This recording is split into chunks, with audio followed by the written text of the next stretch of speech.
Hey everyone, welcome to my YouTube channel. तो मैं UKPSC प्रवक्ता की प्रैक्टिस सेट आप लोगों से डिस्कस कर रही थी। उसके 3 प्रैक्टिस सेट मैं ऑलरेडी आप लोगों से डिस्कस कर चुकी हूँ और उसमें प्रीवियस ईयर पेपर भी मैं आप लोगों से डिस्कस कर चुकी हूँ। और ये आपका 4th प्रैक्टिस सेट और उसका है ये पार्ट 2, यानी कि 40 क्वेश्चन सीडीपी के मैं डिस्कस कर चुकी हूँ। आज करूँगी मैं आपसे 35 क्वेश्चन जीके के, फिर उसके बाद करूँगी 30 क्वेश्चन उत्तराखंड और फिर 20 क्वेश्चन हिंदी के। तो इसकी प्लेलिस्ट मैंने अलग से बनाई हुई है प्रवक्ता की, उत्तराखंड प्रवक्ता की, तो आप लोग देख सकते हैं। ज़्यादा टाइम वेस्ट नहीं करते हैं, सीधे चलते हैं क्वेश्चन नंबर 41। क्वेश्चन नंबर 41 में पूछा है, सिंधु घाटी सभ्यता के समय में शिल्प निर्माण के लिए सीप कहाँ से प्राप्त किए जाते थे? तो ये प्राप्त करे जाते थे आपके नागेश्वर, ऑप्शन नंबर सी। ठीक है, थोड़ा मैं इसको जूम कर लेती हूँ। तो 41 का आंसर क्या हो जाएगा? ऑप्शन नंबर सी, यानी कि सिंधु घाटी सभ्यता के समय में शिल्प निर्माण के लिए सीप नागेश्वर, जो कहाँ है, गुजरात में है। ठीक है, वहाँ से प्राप्त किए जाते थे। और इस सभ्यता के विभिन्न स्थलों से कला के जो रूप प्राप्त हुए हैं उनमें है आपकी मुहरें हैं, मिट्टी के बर्तन हैं, आभूषण हैं और पकी हुई मिट्टियों की मूर्तियाँ भी हैं। ये सब क्या है, शामिल है। नेक्स्ट क्वेश्चन है क्वेश्चन नंबर 42।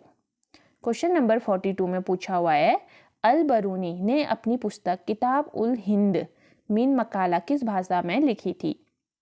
तो ये लिखी थी आपकी अरबी भाषा, option number B.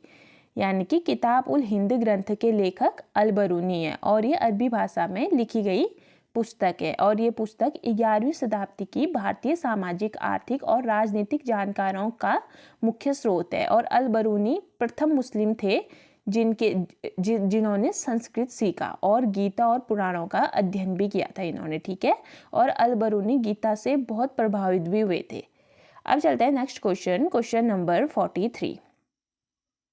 Question number 43 में पूछा है, प्रथम मुगल सम्राट बाबर केवल की आयु में 1494 में फरगना की गद्दी पर बैठ गए थे। यानी कि पूछना चाह रहे हैं कि प्रथम मुगल सम्राट बाबर अपनी कौन सी आयु में 1494 में फरगना की गद्दी पर बैठे। ठीक है, 43 का आंसर क्या हो जाएगा? ऑप्शन नंबर सी, यानी कि 12 वर्ष। बाबर का जन्म 14 फरवरी कब हुआ था? 14 फरवरी 1483, 1483 में किसका जन्म हुआ था? बाबर का जन्म हुआ था। ठीक है, और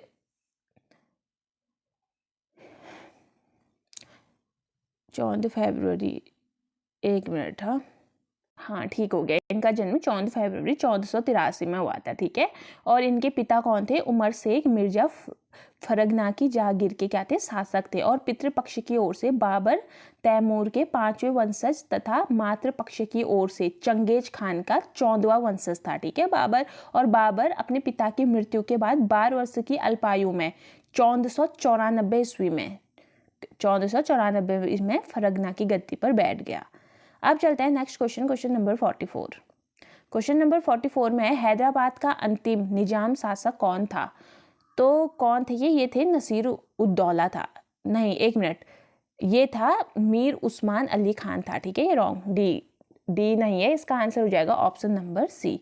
यानी कि हैदराबाद का पूछा, हैदराबाद का अंतिम निजाम शासक कौन था? तो इसका आंसर हो जाएगा ऑप्शन नंबर सी। ठीक है, मीर उस्मान अली खान इसका आंसर होगा। यानी कि निजाम हैदराबाद रियासत के स्थानीय संप्रभु शासकों की पदवी को बोला जाता है। और निजाम 1719 ईस्वी से हैदराबाद रियासत के शासक थे और आसफ जाही राजवंश से संबंधित थे। और इस राजवंश की स्थापना मीर कमर उद्दीन सिद्दीकी ने की थी, जो 1713 ईस्वी से 1721 ईस्वी के मध्य मुगल साम्राज्य के दक्कन क्षेत्र के क्या थे? सूबेदार था। और इस रियासत के 7वें और अंतिम निजाम मीर उस्मान अली खान, ठीक है, अंतिम, और ये 7वें भी थे और अंतिम भी थे। कौन थे? मीर उस्मान अली खान थे, जिन्होंने उस समय समर्पण किया जब भारतीय सेना ने ऑपरेशन पोलो के तहत हैदराबाद को भारतीय संघ में मिला लिया था। ठीक है, तो 44 का आंसर क्या हो जाएगा आपका? ऑप्शन नंबर सी, 44 का आंसर हो जाएगा। अब चलते हैं नेक्स्ट क्वेश्चन 45। 45 में आपसे पूछा गया है, रैयतवाड़ी व्यवस्था किस वर्ष शुरू की गई थी? तो ये करी गई थी आपके ऑप्शन नंबर बी 1820 में। ठीक है, रैयतवाड़ी व्यवस्था 1792 ईस्वी में मद्रास प्रेसिडेंसी की 12 महल जिले में सर्वप्रथम कर्नल रीड द्वारा लागू की गई थी 1792 में। ठीक है, शुरू नहीं की गई थी। और रैयतवाड़ी व्यवस्था के प्रारंभिक प्रयोग के बाद मुनरो ने इसे 1820 ईस्वी में संपूर्ण मद्रास में लागू कर दिया था। ठीक है, किसने किया था? मुनरो ने किया था। ठीक है, रैयतवाड़ी व्यवस्था के प्रारंभिक प्रयोग के बाद मुनरो ने। और ये क्या कहते हैं, लागू रैयतवाड़ी व्यवस्था 1792 ईस्वी में मद्रास प्रेसिडेंसी के 12 महल जिले में सर्वप्रथम कर्नल रीड के द्वारा लागू की गई थी। ठीक है, लेकिन शुरू कब की गई थी? 1820 ईस्वी में। किसके द्वारा? ये मुनरो ने किया था। ठीक है, और इसे चलाने के लिए मुनरो को मद्रास का गवर्नर भी नियुक्त किया गया था। और 1825 ईस्वी में ये व्यवस्था बम्बई में लागू की गई। ठीक है, बम्बई में कब की गई? 1825 में। और इस व्यवस्था में कंपनी और रैयतों के बीच सीधा समझौता और संबंध था, और राजस्व के निर्धारण तथा लागन वसूली में किसी जमींदारी या बिचौलिए की भूमिका नहीं होती थी इस पे। और किसानों को भूमि का वास्तविक स्वामी माना जाता था। ठीक है, किसानों को, और लगान न चुकाने की स्थिति में भूमि जब्त की जा सकती थी। ठीक है, जो रैयतवाड़ी व्यवस्था थी ये कब प्रारंभ हुई थी? 1820 ईस्वी में प्रारंभ हुई थी ये। अब चलते हैं नेक्स्ट क्वेश्चन। नेक्स्ट क्वेश्चन है आपका, संविधान सभा ने किस दिन भारत के राष्ट्रीय ध्वज को अपनाया था? तो किस दिन अपनाया था? ये अपनाया था 22 जुलाई 1947, ऑप्शन नंबर डी।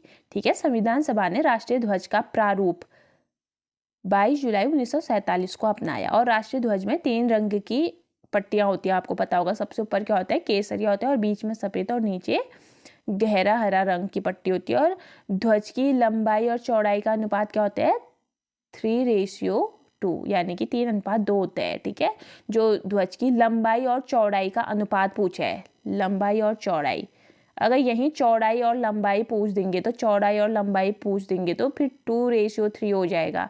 इस पर मिस्टेक मत करना। और सफ़ेद पट्टी के बीच में क्या होता है? गहरे नीले रंग का चक्र होता है, जिसपे कितनी तिल्लियाँ होती है? 24 होती है। ठीक है, नेक्स्ट क्वेश्चन है 47 में भारत के राष्ट्रपति के संबंध में निम्न में से कौन सा सही नहीं है पूछा है 47 में। तो इसमें से कौन सा सही नहीं है? फर्स्ट में पहले पढ़ लेते हैं सारे ऑप्शन। वह प्रधानमंत्री और मंत्रालय की परिषद की नियुक्ति करता है, ठीक हो गया। राष्ट्रपति देश का प्रथम नागरिक, ये भी सही है। नेक्स्ट है, वह रक्षा बलों के सर्वोत्तम कमांडर होते हैं, ये भी राइट है। ऑप्शन नंबर डी है, वह राष्ट्रीय आपातकाल की घोषणा नहीं कर सकता, नहीं, ये गलत है। ठीक है, वो कर सकते हैं, यानी कि भारत के संवैधानिक व्यवस्था में सर्वोच्च संवैधानिक औपचारिक पद राष्ट्रपति का है। और आर्टिकल 53 के अनुसार भारतीय संघ की कार्यपालिका शक्ति राष्ट्रपति के ही पास है। ठीक है, और आर्टिकल 54 और 55 में राष्ट्रपति के चुनाव संबंधी प्रावधान दिए गए हैं। और राष्ट्रपति प्रधानमंत्री तथा मंत्री परिषद की नियुक्ति करता है। ठीक है, राष्ट्रपति, और वो भारत का प्रथम नागरिक है। और सैन्य बलों का सर्वोच्च कमांडर भी राष्ट्रपति होता है। और आर्टिकल 352 के अनुसार वे मंत्रिमंडल की लिखित सिफारिश पर राष्ट्रीय आपातकाल की घोषणा भी कर सकता है। ठीक है, तो ऑप्शन नंबर डी इस पे गलत हो जाएगा, नहीं कर सकता है बोला है। कौन से आर्टिकल के तहत? 352 के तहत वो कर सकते हैं। नेक्स्ट है क्वेश्चन 48 में पूछा है, मंत्रिपरिषद सामूहिक रूप से किसके प्रति उत्तरदायी हैं? किसके प्रति उत्तरदायी होते हैं? ये होते हैं लोकसभा के। ठीक है, ऑप्शन नंबर ए, यानी कि आर्टिकल 75(3) के अनुसार मंत्रिपरिषद लोकसभा के प्रति सामूहिक रूप से उत्तरदायी होती है। लोकसभा सदस्यों की अधिकतम संख्या कितनी हो सकती है? 552। ठीक है, 552 हो सकती है। और वर्तमान में लोकसभा के सदस्य की संख्या कितनी है? 545 है, जिसमें 530 सदस्य 28 राज्यों से, 530 सदस्य कहाँ से हैं? 28 राज्यों से हैं। और 13 सदस्य कहाँ से हैं? 8 केंद्र शासित प्रदेशों से। और 2 सदस्य राष्ट्रपति के द्वारा मनोनीत होते हैं। ठीक है, और वर्तमान में 2 आंग्ल भारतीय समुदाय के सदस्य को मनोनीत करने की व्यवस्था समाप्त कर दी गई है। ठीक है, अभी नेक्स्ट क्वेश्चन है 49। ठीक है, तो 48 का आंसर क्या हो जाएगा आपका? Option number A, Lok Sabha. अब चलते हैं नेक्स्ट क्वेश्चन 49 में आपसे पूछा गया है लोकसभा के सदस्य के रूप में योग्य होने के लिए आवश्यक न्यूनतम आयु क्या है? तो क्या है? 25 वर्ष, ऑप्शन नंबर ए। ठीक है, संविधान का कौन सा आर्टिकल 84 में संसद के सदस्यों की योग्यताओं का उल्लेख है और इसी के अनुसार लोकसभा का सदस्य बनने के लिए कितनी उम्र चाहिए? 25 वर्ष न्यूनतम। ठीक है, नेक्स्ट क्वेश्चन है 50 में लिखा है 17वां लोकसभा चुनाव किस वर्ष आयोजित किए जाने का प्रस्ताव है? तो 50 का आंसर कब कर प्रस्ताव है? तो इसका आंसर हो जाएगा ऑप्शन नंबर सी, 2019 में। ठीक है, यानी कि 17वीं लोकसभा का चुनाव वर्ष 2019 में हो गया।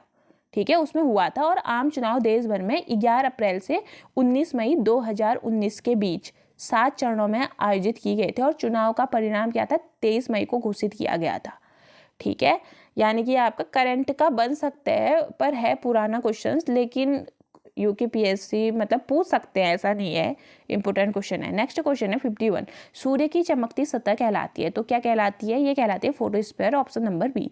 सूर्य के चमकने वाले भाग को प्रकाश मंडल कहते हैं और प्रकाश मंडल किसी तारे का बाहरी आवरण होता है तथा सूर्य के संदर्भ में इसके प्रकाश मंडल का ताप 5500 डिग्री सेंटीग्रेड 5500 डिग्री सेंटीग्रेड है। ठीक है, और प्रकाश मंडल के किनारे प्रकाश नहीं होते हैं क्योंकि सूर्य का वायुमंडल प्रकाश का अवशोषण कर लेता है और सूर्य सौर मंडल के केंद्र में स्थित होता है। कहाँ स्थित होता है? सौर मंडल के केंद्र में, जो ऊर्जा और प्रकाश का प्रमुख स्रोत होता है। ठीक है, नेक्स्ट क्वेश्चन है 52 क्वेश्चन में निम्न में से कौन सी नदी नेपाल से होकर भारत में बहती है? 52 में लिखा है तो कौन सी? कर्णाली नदी। ठीक है, यानी कि घाघरा नदी तिब्बत के पठार में स्थित मापचानचुंगो हिमनद से निकलती है। ठीक है, घाघरा पर, और नेपाल में इसे क्या बोलते हैं? कर्णाली नाम से जाना जाता है। ठीक है, आपका क्वेश्चन ऐसे भी बन सकता है कि घाघरा नदी को नेपाल में किस नाम से जानते हैं? कर्णाली नाम से। और एक गंगा नदी की एक प्रमुख नदी भी है और सोन नदी यमुना के बाद गंगा की सबसे बड़ी सहायक नदी है। ठीक है, सोन नदी यमुना के बाद। और फिर धौली गंगा अलकनंदा की एक मुख्य उपनदी है। कौन सी? धौली गंगा है, अलकनंदा की एक मुख्य उपनदी है जो स्वयं गंगा नदी की एक स्रोतधार है। ठीक है, यानी कि इसका आंसर क्या हो जाएगा? कौन सी नदी नेपाल से होकर भारत में बहती है? ये बहती है कर्णाली, और कर्णाली नदी को ही घाघरा नदी है जो, ठीक है, उसी को नेपाल में क्या बोलते हैं? कर्णाली नदी नाम से जाना जाता है। ऑप्शन नंबर 53 मतलब क्वेश्चन नंबर 53 में है अब बरकान या बरखान का क्या अभिप्राय है? तो क्या अभिप्राय है बरकान या बरखान का? ये है बालू का अर्धचंद्राकार टीला होता है जो। ठीक है, 53 का हो जाएगा ऑप्शन नंबर ए। ये बालू का क्या होता है? अर्धचंद्राकार टीला होता है और यह पवन के द्वारा निर्मित स्थलाकृतियों में से क्या है? एक है, जिसके दोनों सिरों पर आगे की ओर नुकीली सींग जैसी आकृति निकली रहती है और पवन के द्वारा निर्मित अन्य स्थलाकृतियां हैं जैसे छत्रक हो गया, अपवहन गर्त, वात गर्त, इंसेलबर्ग, मेसा। ठीक है, ऐसे क्या है? ये अनेक प्रकार की स्थलाकृतियां हैं। ठीक है, नेक्स्ट क्वेश्चन है 54 में पूछा है भारत के पूर्व में पड़ोसी देश है, तो बताइए क्या हो जाएगा? इसका आंसर बांग्लादेश है। ठीक है, भारत के पूर्व में। भारत के पश्चिम में कौन से हैं? पाकिस्तान, उत्तर पश्चिम में अफगानिस्तान और उत्तर पूर्व में चीन, नेपाल और भूटान। पूर्व में बांग्लादेश और म्यांमार स्थित है और हिंद महासागर में इसके दक्षिण पश्चिम में मालदीव तथा दक्षिण में श्रीलंका स्थित है। और भारत के उत्तर की भौगोलिक सीमा हिमालय पर्वत से, दक्षिण में हिंद महासागर से और पूर्व में बंगाल की खाड़ी और पश्चिम में अरब सागर से प्राकृतिक रूप से अवबद्ध है। ठीक है, नेक्स्ट क्वेश्चन है 55 में है भारत और चीन के बीच की सीमा रेखा का नाम क्या है? तो क्या है? यह है आपकी मैकमोहन रेखा। ठीक है, मैकमोहन रेखा भारत और चीन की सीमा रेखा है और कुछ अन्य देशों के बीच भी आप लोग सीमा रेखा को देख सकते हैं। जैसे एक होता है डुरंड रेखा, ये किसके बीच है? अफगानिस्तान और पाकिस्तान के बीच में। रेड क्लिफ रेखा है, ये आपके भारत और पाकिस्तान। और हिंडनबर्ग रेखा किसमें है? जर्मनी और पोलैंड के बीच में। और हो गई मैनरहीम रेखा, ये हो गई रूस और फिनलैंड के बीच में। और हो गई मैजिनॉट रेखा, ये हो गई आपकी फ्रांस और जर्मनी। ठीक है, और 38वीं यानी कि 38वीं समांतर रेखा है आपकी उत्तर कोरिया और दक्षिण कोरिया के बीच में। और 24वीं समांतर रेखा किसके बीच है? भारत और पाकिस्तान के बीच कच्छ के रण में है। ठीक है, नेक्स्ट क्वेश्चन है 56 में पूछा है, आपको फिल इन द ब्लैंक दिया है, को परिवर्ती निवेश की उत्पादन के प्रति इकाई के रूप में परिभाषित किया जाता है। तो किसको किया जाता है? औसत उत्पाद को, ऑप्शन नंबर ए। ठीक है, औसत उत्पाद को ही प्रतिवर्ती निवेश की उत्पादन की प्रति इकाई के रूप में परिभाषित किया जाता है। अब इसका फॉर्मूला क्या होता है? औसत उत्पाद बराबर होता है आपका कुल उत्पाद बट्टे परिवर्ती कारक की इकाई। ठीक है, यानी कि औसत उत्पाद इक्वल टू होता है, औसत मैं शॉर्ट पे लिख देती हूँ, उत्पाद है। ठीक है, ये बराबर क्या होता है? कुल उत्पाद, कुल उत्पाद बट्टे परिवर्ती, ठीक है, परिवर्ती कारक की इकाई, यहाँ पे जगह नहीं हो रही है, कारक की इकाई। ठीक है, ये होता है। अब नेक्स्ट क्वेश्चन है 57 में किसी वस्तु या सेवा के मूल्य पर सरकार के द्वारा लगाई गई ऊपरी सीमा को फिल इन द ब्लैंक दे रखा है, फिर कहा जाता है। तो क्या बोला जाता है? इसको कहा जाता है अंतिम सीमा मूल्य, ऑप्शन नंबर सी। 57 का हो जाएगा सी, यानी कि अंतिम सीमा मूल्य, यानी कि प्राइस सेलिंग भी बोलते हैं इसको। इसका उद्देश्य क्या है? सरकार या अन्य आधिकारिक संस्था द्वारा किसी वस्तु या सेवा की कीमत पर एक अधिकतम कीमत स्थापित करना होता है, जो उपभोक्ता के हितों की रक्षा करने के लिए लगाया जाता है और अक्सर या अस्थायी रूप से बाजार में किसी चीज के मूल्य में अकारण वृद्धि होने या आपातकालीन स्थिति में लगाई जाती है। ठीक है, नेक्स्ट क्वेश्चन है 58 है, जब कुल उपयोगिता अधिकतम हो जाती है तो सीमांत उपयोगिता फिल इन द ब्लैंक कर रखे हैं, फिर हो जाती है। तो बताइए क्या हो जाती है? जब कुल उपयोगिता अधिकतम होती है तो सीमांत उपयोगिता क्या हो जाती है? 0 हो जाती है, यानी कि शून्य हो जाती है। ठीक है, सीमांत उपयोगिता शून्य और ऋणात्मक हो सकती है, लेकिन जो औसत उपयोगिता है वो न तो कभी शून्य हो सकती है और न ही ऋणात्मक हो सकती है, ये ध्यान पे रखना। ठीक है, जो सीमांत है वो तो शून्य और ऋणात्मक होगी, लेकिन औसत वाली नहीं होती है। ठीक है, औसत उपयोगिता होती है वो शून्य भी नहीं होती और नहीं शून्य नहीं हो रही तो ऋणात्मक भी नहीं होगी, ऑलरेडी कॉमन सेंस है। नेक्स्ट क्वेश्चन है 59 का है, नीचे दिए गए जीवों में से शीर्ष शिकारी का चयन कीजिए। 59 तो कौन सा होता है शीर्ष शिकारी? ये हो गया आपका ऑप्शन नंबर ए, गरुड़। ठीक है, आपने प्राथमिक उत्पादक देखा होगा, प्राथमिक उपभोक्ता, द्वितीय उपभोक्ता, ये सब पढ़ा होगा ना। यानी कि पारितंत्र के भीतर विभिन्न जीवों में पोषण स्तर के माध्यम से संबंध होते हैं। ठीक है, और या तो प्रत्येक जीव किसी अन्य जीव का भोजन बन जाता है और एक दूसरे को खाने वाले जीवों का अनुक्रमण एक खाद्य श्रृंखला बनती है। ठीक है, और खाद्य जाल किसी पारितंत्र में एक दूसरे से संयोजित खाद्य श्रृंखला का क्या है? एक नेटवर्क है। जैसे घास पर चूहा और टिड्डा निर्भर रहते हैं। ठीक है, घास को कौन खाता है? या तो टिड्डा खाता है, चूहा खाता है, और उसी प्रकार सांप का भक्षण गरुड़ बाज के द्वारा हो जाता है, जो ये क्या है? एक शीर्षकारी शिकारी है। ठीक है, अब जैसे प्राथमिक उत्पादक हो गए, प्राथमिक उत्पादक के अंदर आपका क्या आ जाता है? प्रथम पोषण आ जाता है, जैसे उस पर आ जाएंगे पेड़ पौधे, घास, वृक्ष। ठीक है, और प्राथमिक उपभोक्ता कौन से होते हैं? जो इनको खाते हैं वो होते हैं, इसमें शाकाहारी सभी जीव जंतु आ जाएंगे, टिड्डे हो गए, गाय हो गई। ठीक है, फिर द्वितीयक उपभोक्ता आते हैं जो इनको खाते हैं। अब द्वितीयक उपभोक्ता में क्या आ जाते हैं? तृतीय पोषण स्तर आ जाते हैं, यानी कि जो मांसाहारी होते हैं। ठीक है, पक्षी, मछलियाँ द्वितीय उपभोक्ता में। फिर आते हैं तृतीय उपभोक्ता, अब उस पर क्या आ जाते हैं? उच्च मांसाहारी होते हैं जो। ठीक है, जैसे शेर हो गया, ये सब। तो 59 का आंसर क्या हो जाएगा? Option number A. Next question है 60 में इकोलॉजी शब्द किसने गढ़ा है? तो ये किसने गढ़ा है? ये गढ़ा है आपका अर्नेस्ट हैकल ने। ठीक है, इकोलॉजी शब्द सबसे पहले जर्मन जीव वैज्ञानिक अर्नेस्ट हैकल के द्वारा 1866 में गढ़ा गया था, और जिन्होंने इसे जीवधारियों के पर्यावरण से संबंध का व्यापक विज्ञान के रूप में इसको परिभाषित किया। और इकोलॉजी शब्द ग्रीक भाषा के दो शब्द ओइकास और लोगोस से मिलकर बना है। ठीक है, किस किस से मिलकर बना है? ये ओइकास, OIKAS, और लोगोज, LOGOS। ठीक है, इससे मिलकर बना है ओइकोस और लोगोज। ठीक है, और ओइकोज का अर्थ क्या होता है? घर, और लोगोज का होता है अध्ययन। ठीक है, यानी कि अधिगम, अध्ययन बोल सकते हो, अर्थात पारिस्थितिकी परिवार या तंत्र का अध्ययन होता है। ठीक है, इसका इकोलॉजी का पूरा मीनिंग। नेक्स्ट क्वेश्चन है 61 में निम्न में से कौन सा अजैविक घटक नहीं है? तो 61 का क्या हो जाएगा आंसर? हरा पौधा नहीं है। ठीक है, यानी कि जैविक और अजैविक घटक पारिस्थितिकी तंत्र का क्या है? एक महत्वपूर्ण भाग है। जैविक घटक के अंदर क्या आ जाते हैं?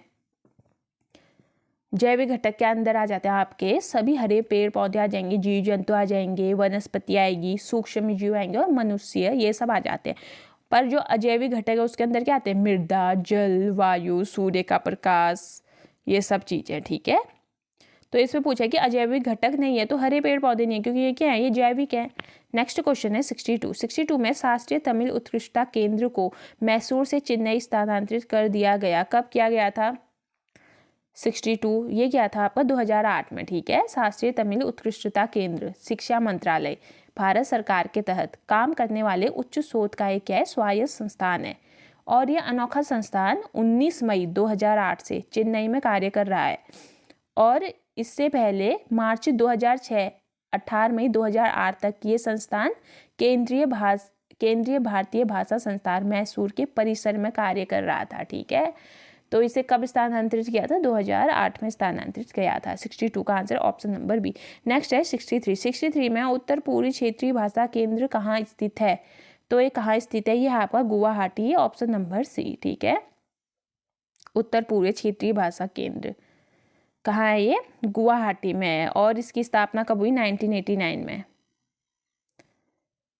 ठीक है, और इधर पढ़ाई जाने वाली भाषाएं क्या है? मणिपुरी हो गई, नेपाली हो गई, उत्तर पूर्वी। ठीक है, अब और भी थोड़ा बहुत आप लोग एक्स्ट्रा फैक्टर देख सकते हैं। इस पे उत्तर क्षेत्रीय भाषा केंद्र अगर पूछ देंगे, खाली उत्तर क्षेत्रीय आपसे पूछेंगे तो वो कहाँ है? पटियाला में है। ठीक है, और उसकी स्थापना हुई है 1970 में। और वहाँ कौन सी भाषाएं पढ़ाई जाती है? पंजाबी, कश्मीरी और उर्दू। फिर अगर आपसे ऐसा पूछ दिया पूर्वी क्षेत्रीय भाषा केंद्र पूछ दिया तो वो कहाँ है? ये है आपका लक्ष्मी नगर में, लक्ष्मी नगर। और इसकी स्थापना भी कब हुई? सेम 1970 में ही हुई है। ठीक है, और यहाँ कौन सी भाषा पढ़ाई जाती है? असमिया।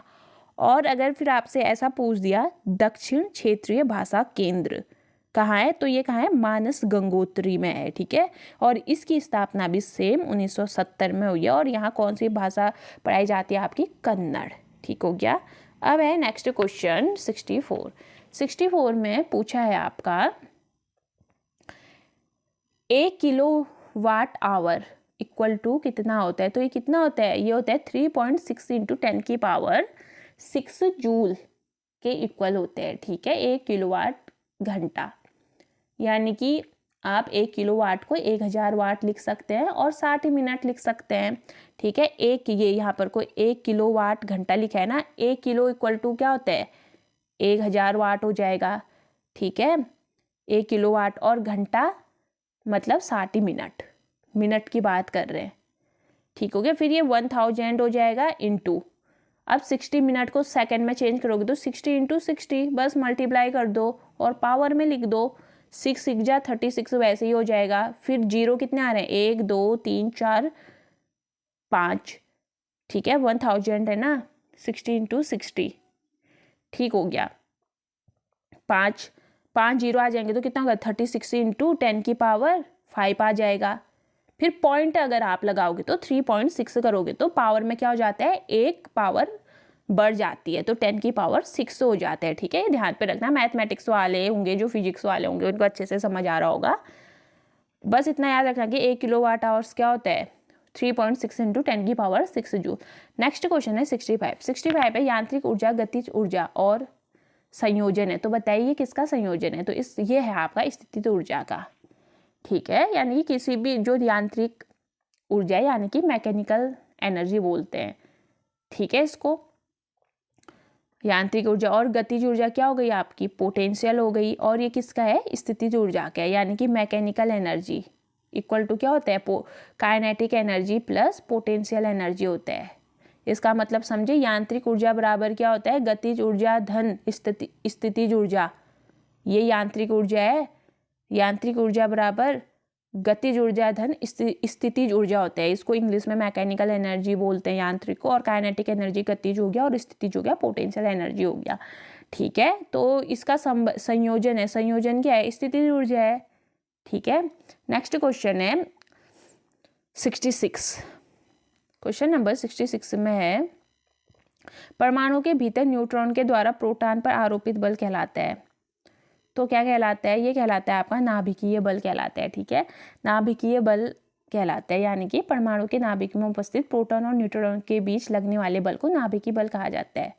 अब और भी ऑप्शन में देख लो, विद्युत स्थैतिक बल, ऑप्शन नंबर बी, इसको क्या बोलते हैं, दो स्थिर बिंदु आवेशों के मध्य लगने वाले बल को विद्युत स्थैतिक बल कहा जाता है। गुरुत्वाकर्षण, अब नेक्स्ट ऑप्शन है गुरुत्वाकर्षण, तो क्या बोलते हैं, दो या दो से अधिक पिंडों के बीच कार्य करने वाले पारस्परिक आकर्षण बल को गुरुत्वाकर्षण तथा उसमें उत्पन्न बल को गुरुत्वाकर्षण बल कहते हैं, जैसे चंद्रमा का पृथ्वी के चारों ओर परिक्रमा करना। ठीक है, अब है ज्वारीय बल। ज्वारीय बल क्या होता है, ये होता है, ज्वारीय बल वो बल है जिसे एक वस्तु अपने गुरुत्वाकर्षण से किसी दूसरी वस्तु पर स्थिति अलग अलग स्थानों पर अलग अलग स्तर से लगाती है, जैसे पृथ्वी पर समुद्र में ज्वार भाटा चंद्रमा के गुरुत्वाकर्षण प्रभाव के कारण आता है। ठीक है, नेक्स्ट क्वेश्चन है क्वेश्चन नंबर 67 है, निम्न में से कौन से कोशिकांग केवल पादपों में पाए जाते हैं। तो 67 का आंसर हो जाएगा आपका कौन से, लवक, ऑप्शन नंबर डी। ठीक है, लवक केवल पादपों में पाए जाते हैं। लवक पादप कोशिकाओं के कोशिका द्रव में पाए जाने वाले गोल और अंडाकार रचनाकार होती है। ठीक है, रचना होती है। और लवक कितने प्रकार के होते हैं, 3 प्रकार के होते हैं। ठीक है, हरित लवक, अवर्णी लवक और वर्णी लवक। इंग्लिश में हो जाते हैं क्लोरोप्लास्ट बोल सकते हो, ल्यूकोप्लास्ट बोल सकते हो, और क्रोमोप्लास्ट बोल सकते हो। ठीक है, और माइटोकॉन्ड्रिया पौधों और जंतु कोशिकाओं में पाई जाती है। माइटोकॉन्ड्रिया किसमें पाई जाती है, पौधों में भी और जंतु कोशिकाओं में भी, और इसे कोशिका का क्या कहते हैं, पावर हाउस, यानी कि ऊर्जा घर भी बोला जाता है। किसको बोला जाता है, माइटोकॉन्ड्रिया को। नेक्स्ट क्वेश्चन है 68 है, मानव शरीर की त्वचा का सबसे बाह्य परत कहलाती है। तो क्या कहलाती है, ये कहलाती है आपकी एपिडर्मिस, ऑप्शन नंबर सी। ठीक है, मानव शरीर की त्वचा का सबसे बाह्य परत एपिडर्मिस कहलाती है, और ये त्वचा की स्तरित उपकलता की, यानी कि ये हो गया आपका स्तरित उपकलता की कई परतों से मिलकर बनी होती है। ठीक है, यानी कि स्ट्रेटिफाइड बोल सकते हो। ठीक है, स्ट्रेटिफाइड इपिथीलियम की कई परतों से मिलकर बनी होती है, और ये शरीर के अलग अलग भागों में अलग अलग मोटाई की होती है। बाह्य त्वचा में कोशिकाओं की आकृति 4 प्रकार की होती है। ये 4 प्रकार कौन से हैं, सल्की परत, स्वच्छ परत, कणिकामय परत और प्रारोही या अंकुरित परत। ठीक है, नेक्स्ट क्वेश्चन है आपका 69। अब 69 में पूछ रखा है आपसे, एक मिनट, 69 में यूराल औद्योगिकी क्षेत्र किस देश में स्थित है। तो किस देश में स्थित है, ये आपका रूस में है। ठीक है, यूराल औद्योगिक क्षेत्र रूस में स्थित है, और ये यूरोप और पश्चिमी साइबेरिया के मैदान के बीच स्थित यूराल पर्वत के आसपास का एक भौगोलिक क्षेत्र है। यूराल क्षेत्र में आर्थिक रूप से मूल्यवान अयस्क और खनिजों की 48 प्रकार की खनिज पाई जाती है, और इसका पूर्वी क्षेत्र चालकोपिराइट, निकल ऑक्साइड, क्रोमाइट और मैग्नेटाइट अयस्कों से समृद्ध है, और पश्चिम क्षेत्र में कोयला, तेल, गैस के भंडार हैं। ठीक है, और यूराल की प्रमुख विशेषता कीमती पत्थर है, जैसे पन्ना हो गया, नीलम हो गया, एक्वामरीन हो गया, जैस्पर हो गया, रोडोनाइट हो गया, मेलाकाइट हो गया, हीरा, ये सब। ठीक है, यानी कि 69 का option number C. Next question है 70 है, टैक्सोल किस पेड़ से निकाला जाता है। तो ये किस पेड़ से निकाला जाता है, ये निकाला जाता है आपका सूची वृक्ष से। ठीक है, यानी कि टैक्सोल सूची वृक्ष से निकाला जाता है, जो उत्तरी गोलार्ध के पहाड़ी क्षेत्र में मिलता है, और ये एक कैंसर रोधी दवा होती है, ये भी ध्यान रखना। नेक्स्ट है 71, सितंबर 2024 में जारी वैश्विक नवाचार सूचकांक में भारत ने कौन सा स्थान प्राप्त किया। तो 71 का आंसर हो जाएगा आपका 39, 39वां, यानी कि सितंबर 2024 में विश्व बौद्धिक संपदा संगठन के द्वारा जारी वैश्विक नवाचार सूचकांक 2024 में भारत को 39वां स्थान प्राप्त हुआ है, और पिछले वर्ष भारत का कौन सा स्थान था, 40वां था। ठीक है, 2023 में, और प्रथम स्थान पर कौन है, अभी स्विट्जरलैंड है, ये भी ध्यान पर रखना। नेक्स्ट क्वेश्चन है 72 है आपका।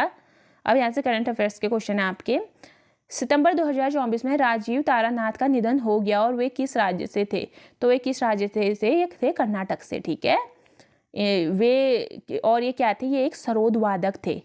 ठीक है, नेक्स्ट क्वेश्चन है 73 में है, एशियाई राज गिद्धों के लिए दुनिया के पहले प्रजनन केंद्र का उद्घाटन कहाँ किया गया? तो ये कहाँ किया गया? ये यूपी, उत्तर प्रदेश, ठीक है। यानी कि सितंबर 2024 में उत्तर प्रदेश के मुख्यमंत्री योगी आदित्यनाथ जी ने गोरखपुर वन प्रभाग के कैंपियरगंज रेंज महाराजगंज में जटायु संरक्षण और प्रजनन केंद्र का उद्घाटन किया। और ये केंद्र एशियाई राजा गिद्ध या लाल सिर वाले गिद्धों के संरक्षण और प्रजनन के लिए दुनिया का पहला केंद्र है। ठीक हो गया, ये मोस्ट इंपोर्टेंट क्वेश्चन है।